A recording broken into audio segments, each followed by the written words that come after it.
At the very end here, he says, "Come, fate, into the list and champion me to the utterance." The list here, this is a jousting term. So maybe you've seen the movie A Knight's Tale, or any kind of medieval movie in which knights joust. And so the idea here, there are two interpretations of this. Both of them have their own irony to them.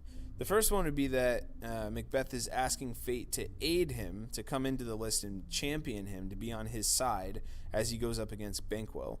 But this should be ironic because Macbeth obviously knows that fate has already crowned Banquo's sons kings. So he's asking fate to go against its own purposes. He's asking fate to stay on his side, even though he knows that fate is going to crown Banquo. The second interpretation of this is that Macbeth is challenging fate, which is to essentially defy the very power through which he gained the crown.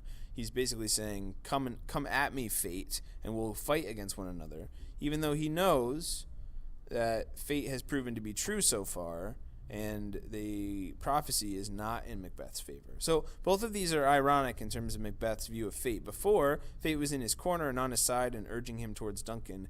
Now he's got a more complicated situation with fate because fate has already decreed that he will not remain king forever and that Banquo's sons one day will take the throne.